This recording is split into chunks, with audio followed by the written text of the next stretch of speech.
Welcome to You Decide. I'm your host, Errol Lewis. The race for mayor is coming to a conclusion. As you are listening to this, we have less than a week. We have way less than a week.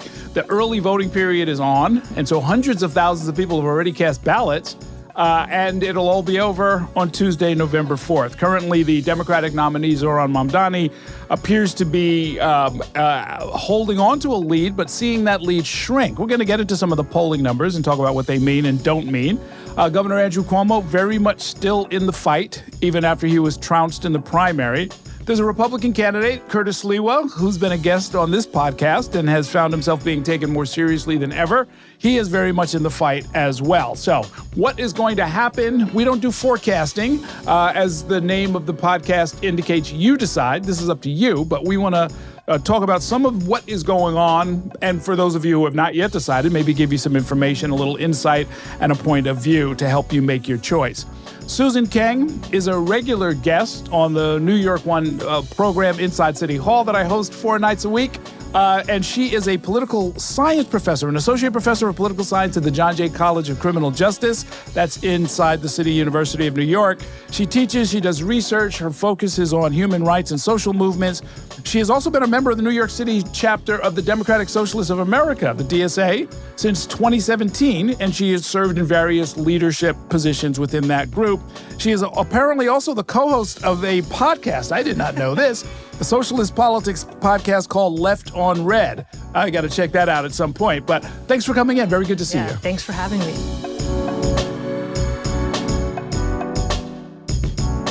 And, we never get a chance to talk. You've been on my TV show for years. 7 years. 7 years. Okay, 7 years. That's 3 more than I would have guessed. And we actually never get a chance to talk outside of the studio. We're usually rushing. You come in, we do the taping. See you next time.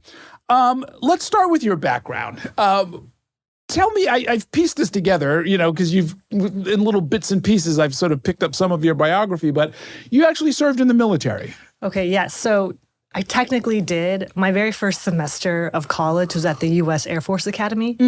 I would have graduated in the class of 2002. I was recruited heavily by my biology teacher who knew the local Air Force Academy grad who did the recruitment. And he sold it to me as, this is 1996, okay? Mm-hmm. The U.S. military in the post-Cold War is one of multilateralism. We work heavily with the United Nations. And I like all that stuff. I was, a young liberal in a Republican community outside of Chicago. I grew up in New Jersey. My parents moved me when I was 15 to the suburbs of Chicago. And they said, I was interested in politics. And he's like, if someone interested in politics should serve in the military. That's a natural way to get involved because you're serving your country in one way, you can serve your country in another. And I said, okay, great, sure, it's free. My parents were like, we left South Korea so our kids didn't have to do compulsory military service. Are you sure about this? And I said, yeah, I really want to do it. And it's very competitive. You have to have really good grades. And you also have to take a fitness test. Doesn't a senator have to give you a recommendation or something? Or a Congress member. Member of Congress, I did get one from Dick Durbin. So that's how, it was, almost not quite 30 years ago, but it's been a while, right? And so then it turned out that it was not for me. And I decided to leave. And the class I graduated with was part of the class action lawsuit that sued the federal government for failure to protect the female cadets from a real rampant culture of sexual harassment and assault. And that was one of the reasons why I left. I felt very uncomfortable as a woman there. And even though the Air Force Academy had the highest numbers of women, it was 17% back then. And a lot of my friends who stayed went through really difficult times. Wow. And then 9/11 happened. It would have been my senior year. And there was a lockdown there. My friends all went and served in Iraq. I lost touch with most of them. But needless to say, what I was told in the mid-'90s, late 90s about what the U.S. military was not what the military would have been. And I think I'm grateful for that because I thought I was going to be part of a goodwill humanitarian U.S. military, not a permanent war on terror military. So I think it served me really well in many ways because I was the most disciplined civilian college student you could find.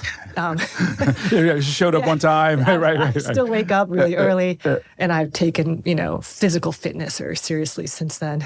Very interesting. What suburb in Chicago, outside Chicago? Naperville. Oh, sure. I have a sister-in-law who's out there. I go out there all the time. It's one of those suburbs where everyone's heard of. It's really suburban. Yes. I think I really wanted to go to the city. Yeah. I was very convinced I would end up in a city. I just didn't know where.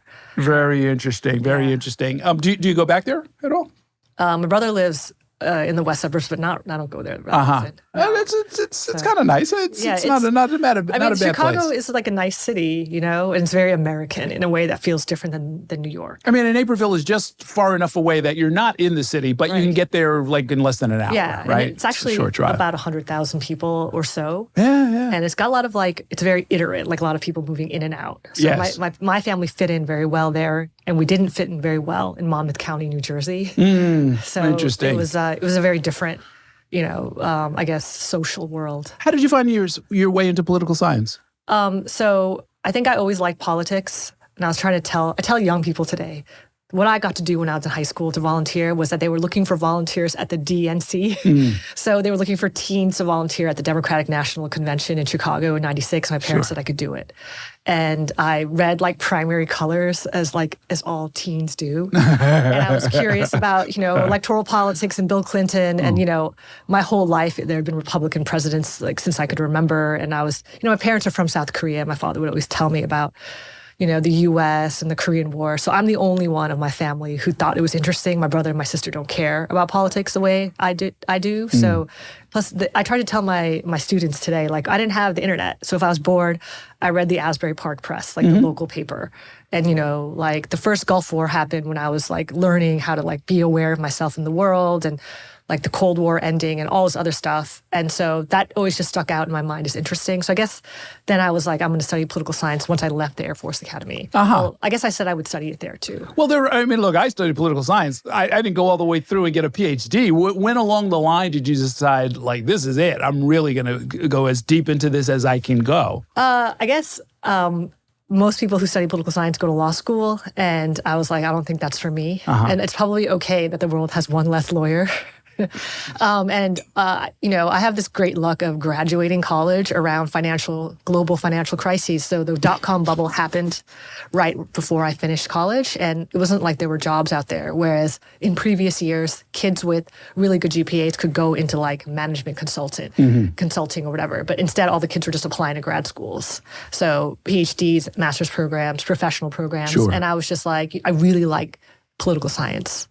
I like the classes, I like the reading, and I don't want to go to law school is what I decided.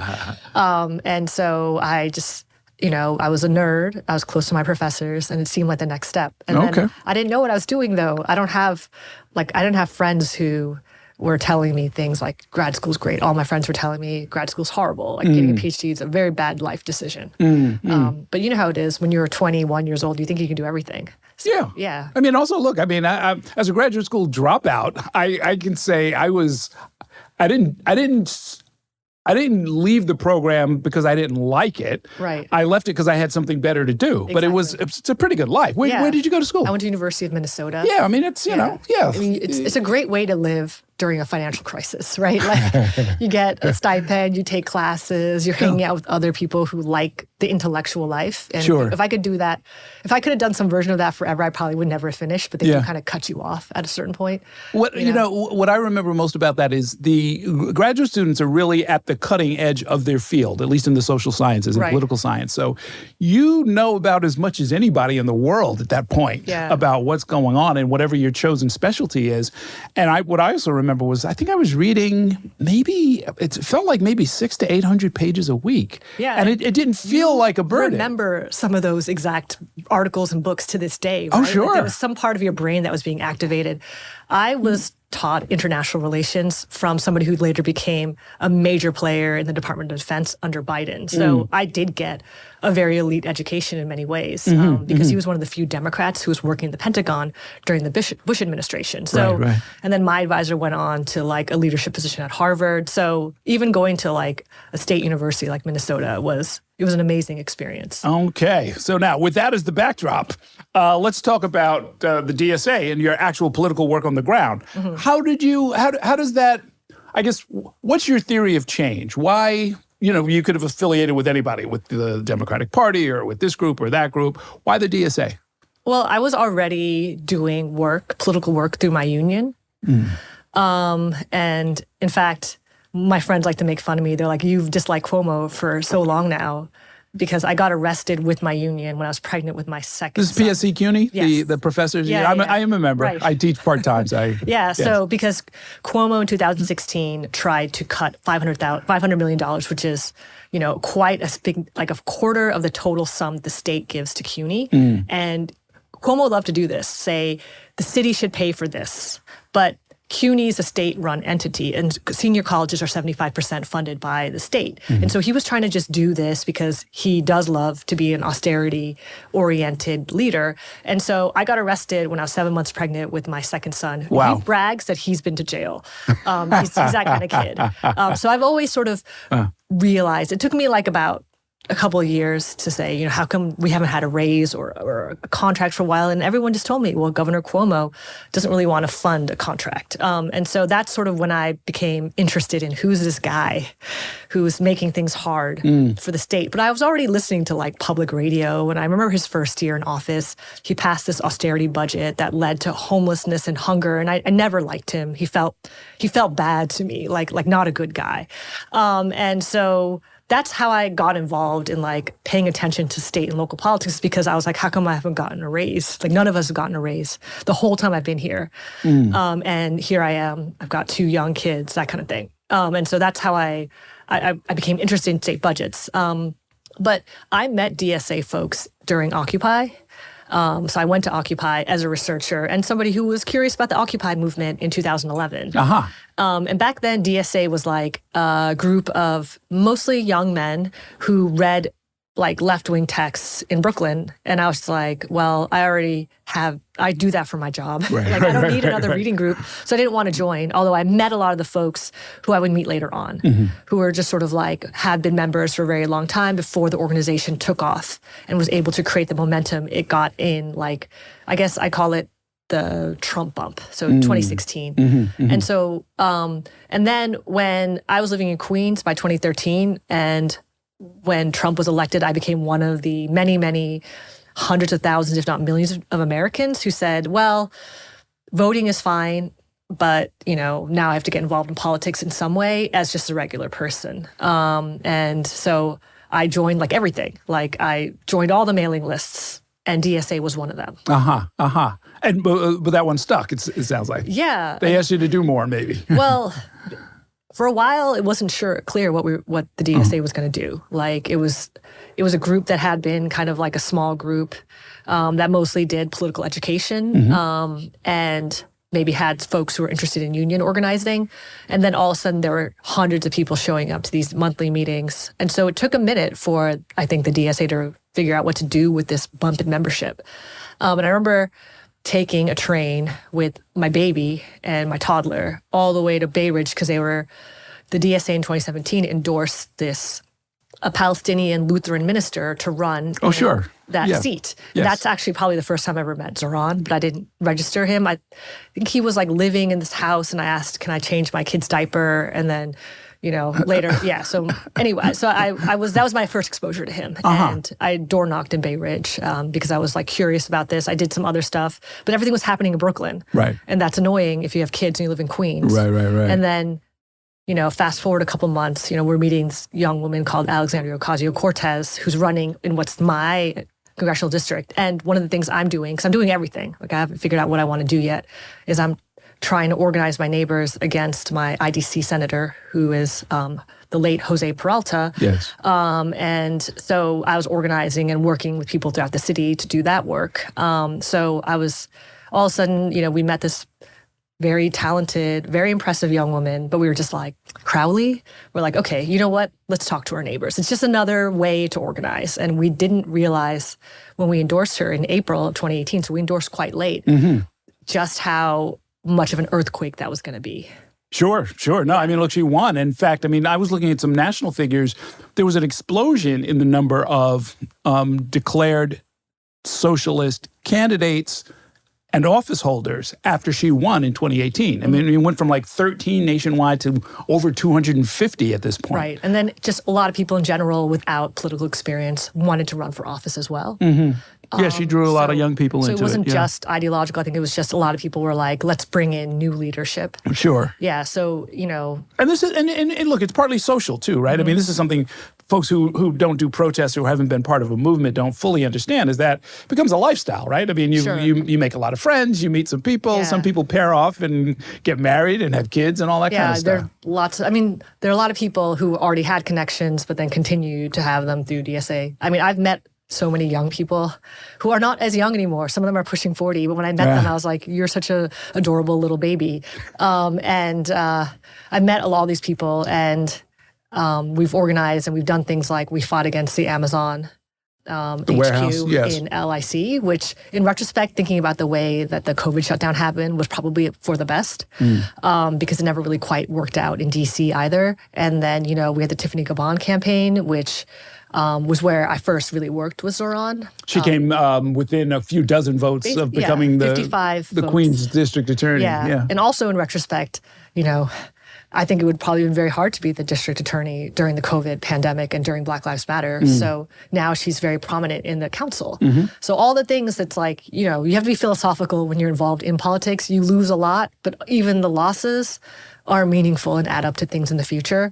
So like, for example, a lot of what we built out during the Gabon campaign, a Queens-wide borough race, was developing field in places that we didn't already have a lot of strength, right? So going to places in Queens where people didn't think about voting for Democratic Socialists, or maybe we weren't comfortable necessarily knocking on doors because it wasn't what, you know, Michael Lange calls the commie corridor, right? So going to less friendly places, but also like interesting things happen. Like we almost won AD 40, which is Ron Kim's assembly district, right? We tried to do as much, my Korean's not that great, but we tried to do as much Korean and Chinese language canvassing as we could there during the Gabon campaign. And so just, I think all those things helped, you know, develop our strengths, work on our areas where we needed more development. Well, tell me this. This is an unsolvable question, but you know, you traffic in that as a political scientist. Is Mamdani succeeding because he's a socialist or because he's a gifted politician? So that's something I don't claim to be somebody who can differentiate between different, you know, variables. It's hard to know because those two things they're very much part of who he is. Like he is a socialist and he is a very gifted politician. But he was a gifted politician when he ran in 2020, and that was a much closer race. But it was also very different. It was a COVID race. We were almost exclusively doing phone banking. But he hasn't really made the splash that he's made now as an assembly person either, because being one of 100 plus assembly Democrats doesn't really give you tons of opportunities, but he's kind of been doing what he did as an assembly person. It's just that it's taking off now. So he did a lot of work around educating around the budget. It's just that people didn't pay attention back then. People are paying attention now. I think it's a combination of his talents, his message, and the moment. I think the moment matters a lot. I don't know if we would have this kind of success if Kamala Harris won. I would imagine no, because people are they're more interested in an alternative to the mainstream Democratic message because it failed.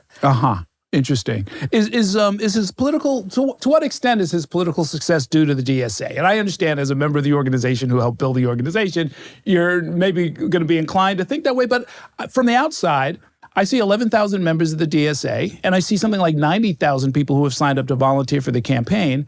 And I'm thinking the tail does not wag the dog, right? I mean, he's built something, but what's the relationship there? So I like to think of it as he became the person he is, at least partly due to his work in the DSA. So, for example, he was a field lead during the Caban campaign. So he developed a sense of how to run field operations, that kind of thing.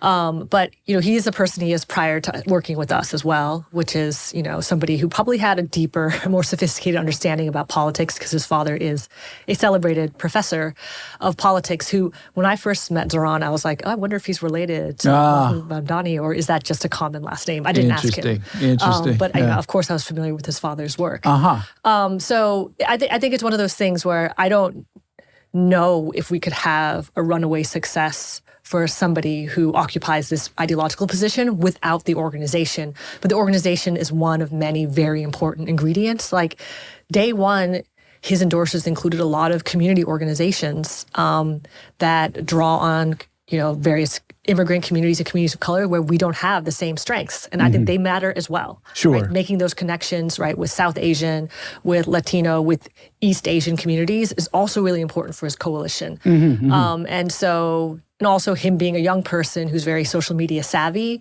that makes that connection as well. So the DSA, I'd say, is maybe necessary but not sufficient if we're talking about political science, right? But we can't know. We can't run the alternative experience. Yeah. Well, it's interesting. I mean, look, it's fascinating to me because, he draws a lot of support from a lot of communities, as you're mentioning. And we say South Asian, and that's kind of slang, as is, the term Desis, right? Which is basically the Indian diaspora or the South Asian diaspora. Right. Well, subcontinent is what my sister-in-law's family's from India. She just calls it the subcontinent. Right? Well, it's true because it's Bangladeshis, right? And it's Guyanese. You'll find Desis in Trinidad and Tobago. You'll find them everywhere, kind of spread and living lots of different lives, and they have lots of different migration streams into New York City, and they've formed a lot of different communities. Geographies as well. Yes. Right. So you'll find some in Brooklyn. You'll find them in Queens. Right.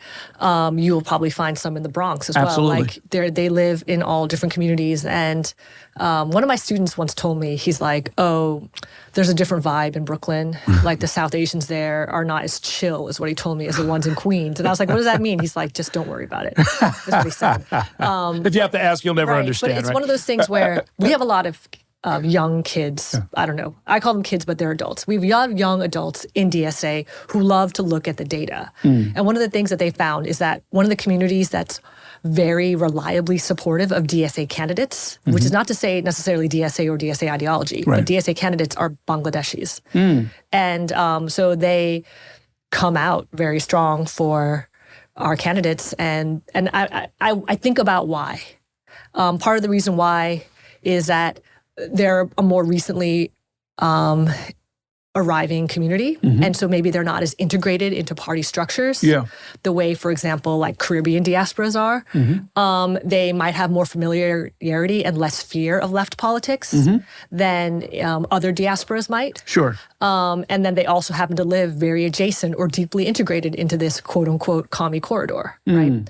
So there's tons of Bangladeshis in, like, where I live in Jackson Heights. There's a lot of them in Astoria. And so it's sort of a confluence of just coincidences and historical factors, I think, that have made them a very reliable. Oh, let me give you another factor. Throw this in your pile is a collective economics, the Grameen Bank model. I spent some time a long time ago working with this stuff with Muhammad Yunus, actually, who's they're currently leading the nation in Bangladesh after all of the political turmoil they had there. But he established all of these little village lending circles, right? Microcredits? Yeah, microcredit. And it became the model, really, for a whole global movement. But it's deeply, deeply rooted in the culture there. And it's one of those transfers that comes over here. And you get a small lending circle. You have created a level of social solidarity and potential political activity that you can't match in normal politics. Yeah, so like not all communities are connected, right? And so some communities are more connected than each other, than others. And I imagine that, for example, the work that Zohran did with taxi drivers, that would resonate and move through deeply connected communities and be very effective, right? I'm sure you've seen that video of him leaving reporters to go chat with a taxi driver. Yes. So that work that he did was, became very iconic and well known among communities where there are a lot of taxi drivers. Oh yeah, no, that was all deserved. I wrote a couple of articles about that. Yeah. It was, and in fact, it was one of these things. I was actually startled. I went down there because there'd been, I think at that point, 8 suicides among taxi drivers. And it involved some corrupt credit unions and some other, sort of shady lenders who had led them into a trap. And for whatever reason, the de Blasio administration was not bailing out these drivers as quickly as they could or should have. And I knew about the taxi cab credit unions because of the work that I used to do. And I went down there and I figured there'd be a bunch of the usual suspects who were out there standing in solidarity with the taxi drivers. And it was only Mamdani. He was doing the hunger strike with them, And I was thinking, it's like, guys, this is an easy one. These are, this is symbolically, at least, this is as bread and butter New York City as you can get. Right. These guys had a medallion. They drive 12 hours a day. They've got families that they're trying to take care of. Everybody should understand what this is about. They got ripped off by some shady lenders, and nobody was even asking for a bailout. It was just like reorganize the loan so that they have some hope of being able to pay it off. Right. And I don't know. Like I said, you never know what politicians are going to gravitate toward. But I was like, this seems like a pretty easy one. And he took it and he ran with it and he went on hunger strike and he helped them resolve it. And good for him. Yeah. And they will never forget that. Yeah. I mean, he really went to bat for them. And I think that that's sort of tied to his deep connections to the broader South Asian community. And I think that he felt a sense of responsibility for that, regardless of whether or not they were his constituents. Right. That's right. Well, that's right. Right. I've seen that before, too, actually. Some of these breakthrough candidates, they become, sort of, I'm sure there are people all over the city who go to Alexandria Ocasio-Cortez, and she doesn't hang up the phone on them, right? I mean, she becomes everybody becomes her constituent. That's how you build power.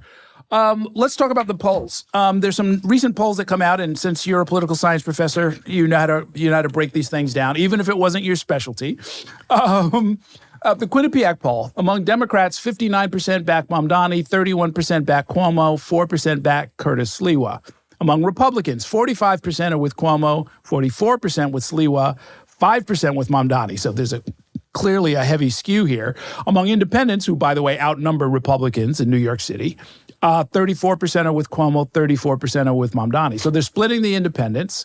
He's killing it with Democrats. Surface level analysis is what? That he wins when the smoke clears next week. Yeah, I think that the question on everyone's mind is how much does he win by? And then based on that win number or percentage, he can use that as part of his argument for his mandate. And given how divisive and frankly upsetting and ugly that the campaign has gotten towards Mamdani, I think not just because I'm a supporter, but as somebody who's also observing, Mamdani doesn't go personal or hit below the belt with Cuomo or with Sliwa, whereas I can't say the same for them.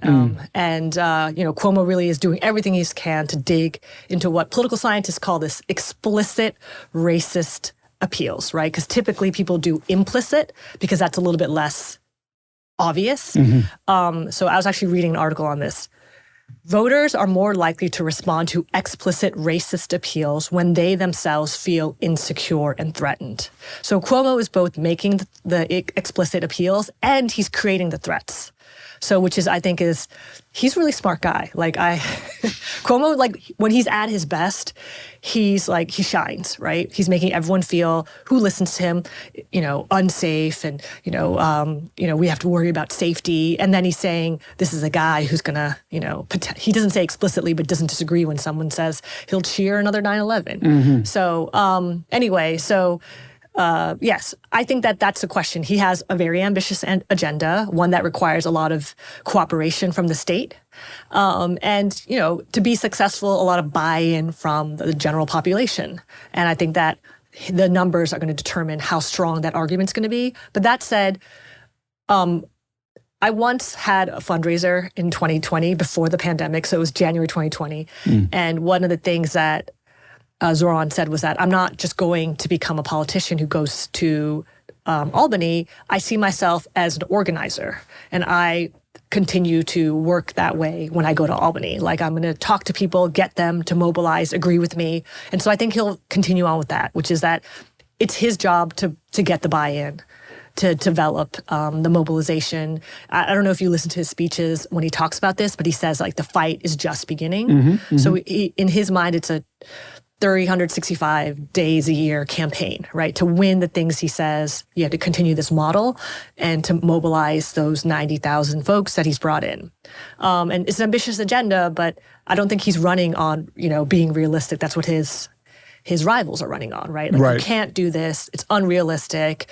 He's promising you too much. And that's one of the zingers I really liked from the debate, which is that these are the candidates who are telling you what you can't do, and I'm telling you what we can do. That's, it's so strange to me because we saw this with Obama back in 2008. He was the candidate of hope. Go all the way back to Bill Clinton in the 1990s. I believe in a place called Hope, which was his main theme at the Democratic Convention in 1992 and helped him unseat a sitting president. I'm amazed that more politicians don't understand that hope is what American voters, New York City voters, every voter, young, old, everybody, are looking for. And if you're not going to give them that, what are you giving them, right? I mean, it just seemed like a no-brainer. Well, so I'm reading on this too.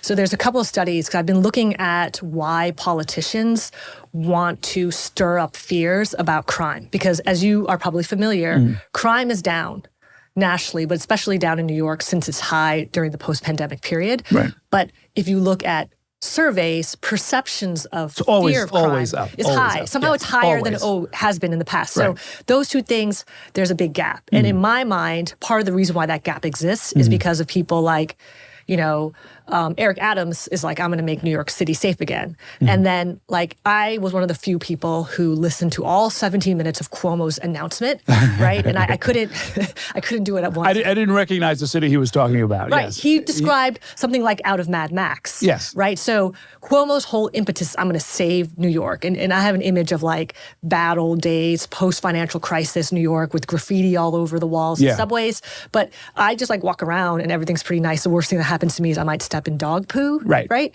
And sure, I'm not saying there isn't some petty crime. The one crime that hasn't gone down, I think, is a certain kind of larceny, I think, is not necessarily gone down, but the major crimes, the major violent crimes are certainly down. And so I wouldn't look this up, but because I'm writing, I'm always writing and thinking about stuff. There are a couple of different scholars who write about the US, Western Europe, and even Latin America who say that politicians actually have an incentive to play on fears of crime, particularly in tight electoral races, because it creates their comparative advantage by playing to people's fears. So it's politically expedient to distinguish yourself, to think about Eric Adams, but of course he's a police officer himself, career-wise, in a very tight, close primary race. It makes sense for him to stroke fears of crime and to repeat Republican talking points about how Black Lives Matter has created an unsafe city. I've been thinking about how when Cuomo talks about New York City's criminal threats, he no longer talks about, a couple years ago, there was always talk about gangs, right? There's talking I saw an ad about a Long Island House seat, and they were talking about gangs from South America. Yeah, MS-13 is taking over the country. Right. No one talks about that anymore. No one's talking about gang activity or criminals or really. What I've noticed Cuomo has is sort of this the criminals are always among us, right? They're just kind of there. The problem is these defund guys. They're making us unsafe. So the new narrative is radical people with new approaches to criminal justice are the reason why you're unsafe, not because there's anybody out there who's a criminal or who's mentally ill. So that's a really interesting narrative that Cuomo's pushing forth. So it makes sense to me. Cuomo's grasping at straws. Like I said, I respect his strategy. He's very intelligent. He's his best when he's kind of exaggerating or kind of trying to confuse voters about certain things. That's when he's most powerful. And he said it before, I'm not a warm, friendly, that's not the vibe he gives off. He gives off competence, a certain kind of boomer masculinity that might be comforting. And he's very popular. My former mother-in-law was a huge fan.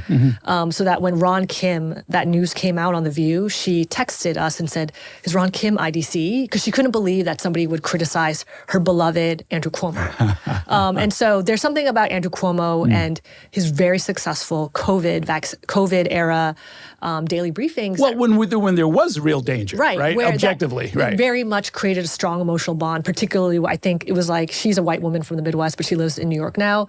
That was his like demographic that just absolutely adored him. And I think that a lot of people have those memories still. And, you know, they can't believe the accusations. They really do feel like it's unfair, that it was politically motivated.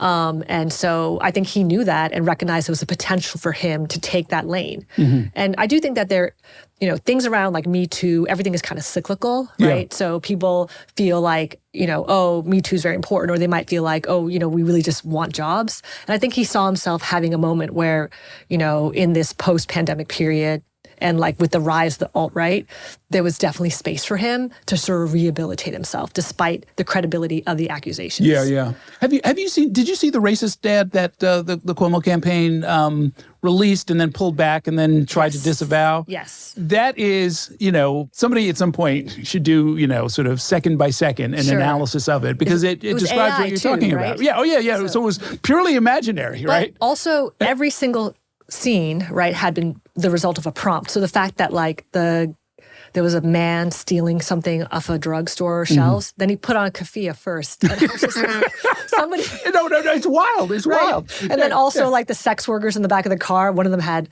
Joker makeup on. So that's all the result of somebody's prompts. Yeah. And so whatever kinds of fear mongering or whatever stereotypes. Somebody had to tell the AI engine to generate this. None of that was the result of hallucination. So that's even, evidently it was released immediately following the. It was during the debate. It came out. So, and I saw it, and then somehow somebody saved it, which is, I think that was great. Brilliant, yes. And so, but for some people that works, right? I think that some people would find that to be a convincing argument, but those people were supportive of him anyway. So right. Well, I mean, this is the thing: is it goes straight to your id, right? I mean, it goes to your lizard brain. Those images, right? I mean, it was crazy. It was so crazy and over the top. It's so racist. But also, the use of AI is so problematic, right? In a city, right? And you know, you're in the media, right? We have some of the most talented video. Oh, you know, you can find actors who could portray all of that if that's what you want to do. Or a great animator, like anything could be done, right? Yeah. We have the talent here, and he also has scads of money. So I don't know why there was an insistence on using AI, but it was a real insult to the video production industry here in New York City. Right, adding injury to insult. Right. Well, but it was the striking thing to me was, I mean, looping it back to that introductory video that launched his campaign.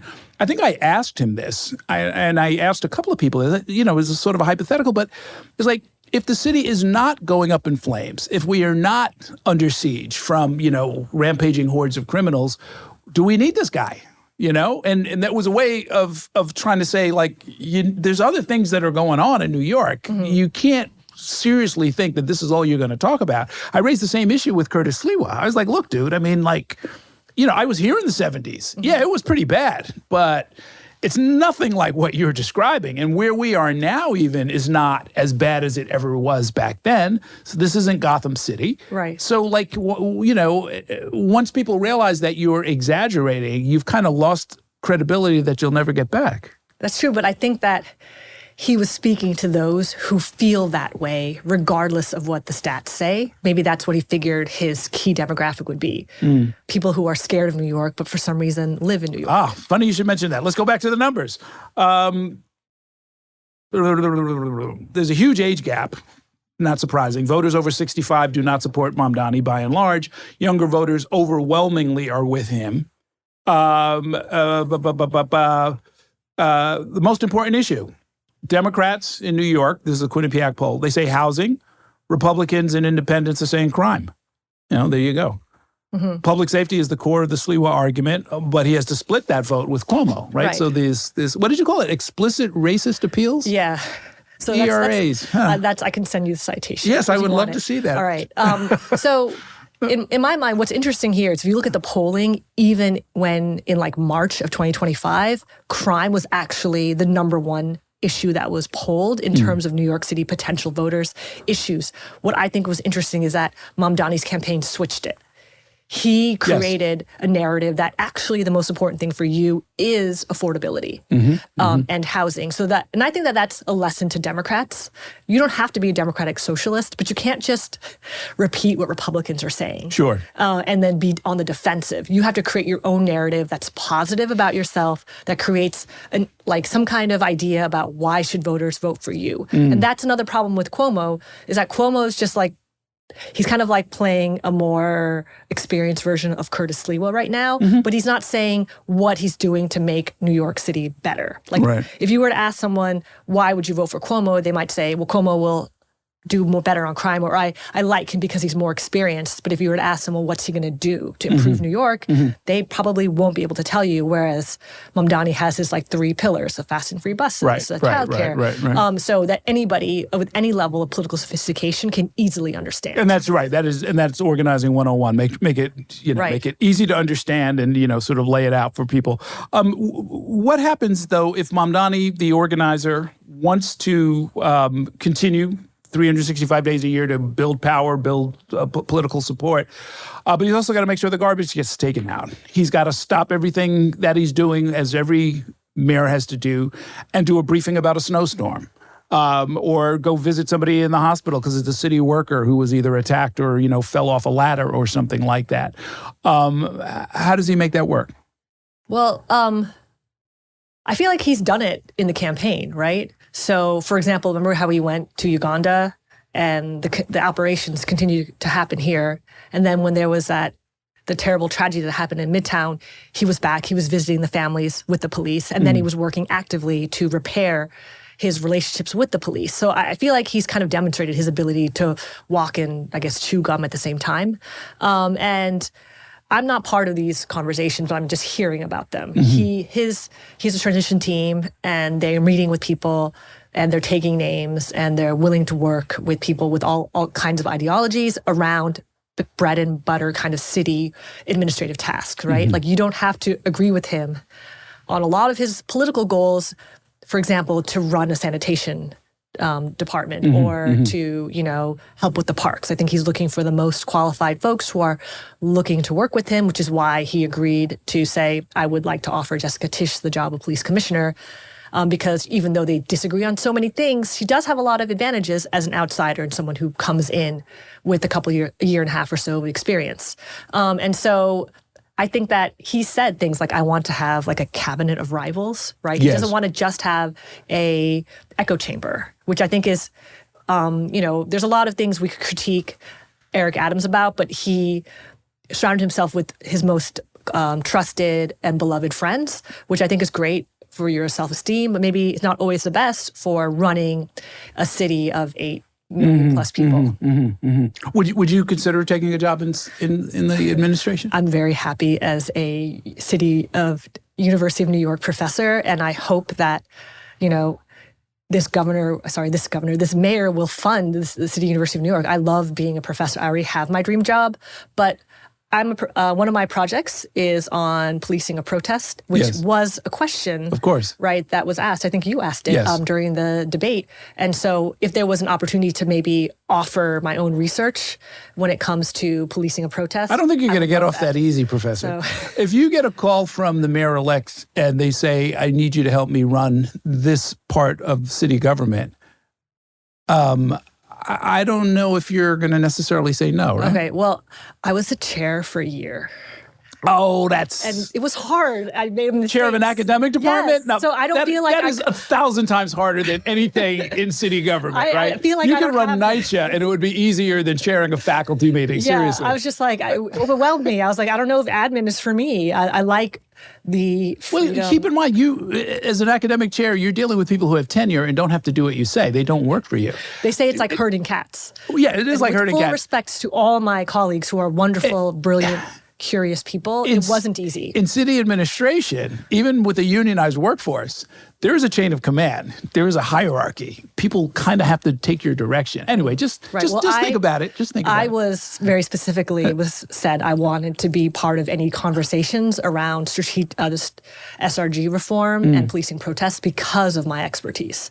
So I would only want to come in as a professor who has research experience in this field. So I don't want to come in because I know him. That's not what good politics, that's not what good running of a city is about. I know that issue from a very different point of view as the son of a police officer and brother of a retired detective and so forth. Right. But I don't know where in the last 5 to 10 years the NYPD lost what had been, I thought, admirable expertise in how to police dissent. I mean, there are more protests probably than there are days of the year, right. In New York City in any given year. And they were actually pretty good. I mean, the way I used to get involved, I've been arrested, I've done a bunch of stuff like that. And you kind of work it out. You would talk with the people and say, this is the number of people we're bringing. This is the point we want to make. This is the line of march. We're going to go from here to there. This many people are going to get arrested. This many people are going to hang back. This is what it's going to look like. And the local commander would treat it pretty much like a parade. And all they want are the details so that they can have the right level of manpower to keep everybody safe. Somewhere along the line, it's gotten much, much worse. And putting the Strategic Response Group, which is the anti-terrorism group, right. in charge of policing protests is the most catastrophic mistake I can imagine. Yeah, and that's another thing, too. It's not just an administrative decision, but the laws used to prosecute protesters have been anti-terrorism laws, and they've been expanded in 22 states. It's not so bad here in New York, but like under ALEC, right, you can get hit with a terrorism charge for blocking a road, that kind of thing. So, and that's not just in the U.S., it's abroad. And so I think that also Black Lives Matter sort of changed a lot of, so starting with the protests, it changed a lot of the orientation towards protests. So I think policing of, maybe like the retirees when they were fighting against healthcare privatization, that has a different vibe than, the 2020 Black Lives Matter protests, even though they were about George Floyd. Yes. In Minneapolis, the reactions were strongest the further you got away from Midtown Manhattan, right? So the Bronx, for example, that was very famous, and that's where the big civil case came out. And so I think that, agreed, there needs to be a reorientation because protest is fundamental to politics in New York City, which all of the candidates did say. But what I really found disappointing was that mainstream Democrats tried to repeat Republican talking points that Black Lives Matter were a bunch of looters and rioters, when the vast majority of them were very peaceful. And then we saw a repeat of that narrative during the campus-based Palestine protests in 2024. Students protest, right? Students, that's just part of being a student, right? In fact, one of my little factoids I like to tell is that when students were protesting at Tiananmen Square, the Chinese government didn't care. It's when the workers joined that they said, okay, enough of this, right? So student protests in and of themselves should be understood as part of the student experience. And the way that, so many of those students were arrested and then it created those problems for immigration, I think is a real stain on our city, right? I guess you couldn't predict that would have happened, but anything's possible in politics. Okay. The transition people are going to find you. Mock J, the mayor's office for criminal justice, where the criminal justice coordinator works. That might be the right place for you. Anyway, just putting it out there. I love being a professor. So long time ago, when I was a graduate student, I worked on David Dinkins was the candidate at the time, and I worked on his. It was part of government. It wasn't part of the campaign, but it was a committee on children, and it was sort of a broad-based look at what the city needs to do for young people in our city.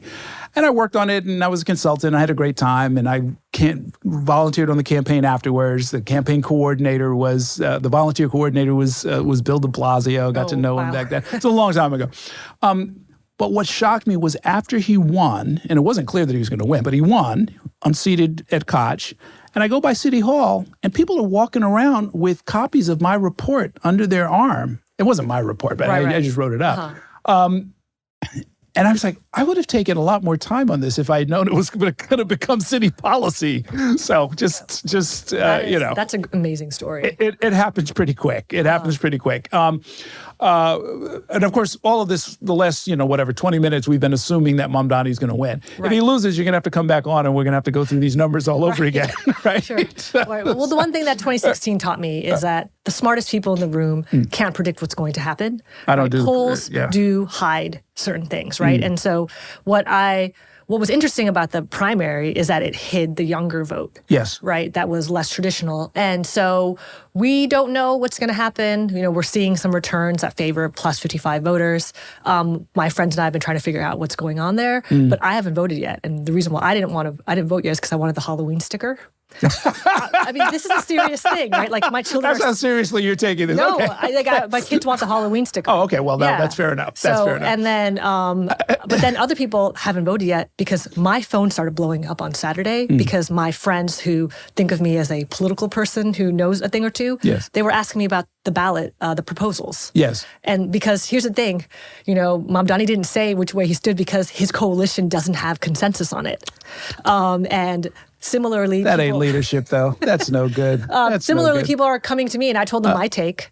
And my take was, I support basically all of them, and I'm not sure about 6 yet. Still, vote no on 6. Oh yeah, that's the answer. Okay, so I'm vote yes on everything but 6. I spoke to friends who are familiar with Lake Placid. I've talked to people like Sia Weaver and who are deep in the housing and tenants advocacy world, and I trust them very much. And even though I'll never be somebody who understands how that process happens, it makes sense to me.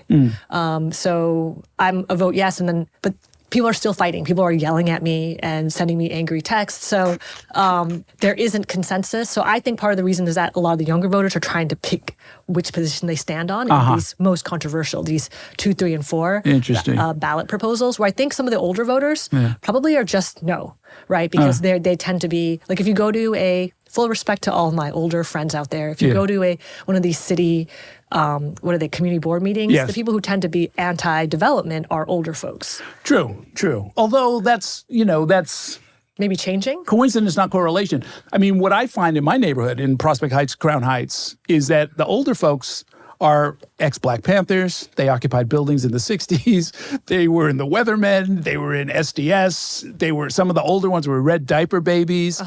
They are very, very progressive. Right. How do they feel about development, though? Well, on development, on the questions, I don't know. But I mean, but everybody's trying to read into the demographics of the voters as it's older voters, therefore they must be pro Cuomo. I'm like, I don't know, man. I looked at the data, right? The pro Cuomo advantage is, depending on which polls you look at, ranges between 3 to maybe 8%. Right. So yes, they might vote more for Cuomo on average, but if you actually look at the AD breakdown, the commie corridor is looking pretty strong.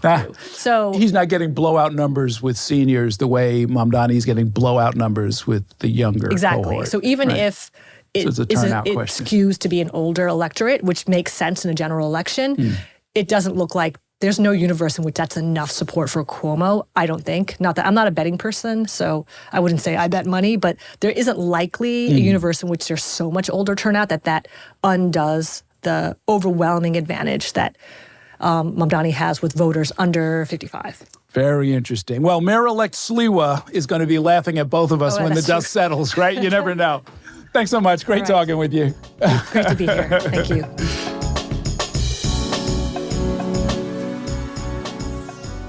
If you want to keep up with what's happening in New York politics and hear more conversations with the people shaping the future of New York and beyond, subscribe to our channel. And let Spectrum News be your resource for balanced, in-depth political coverage, elections, and issues that matter to you.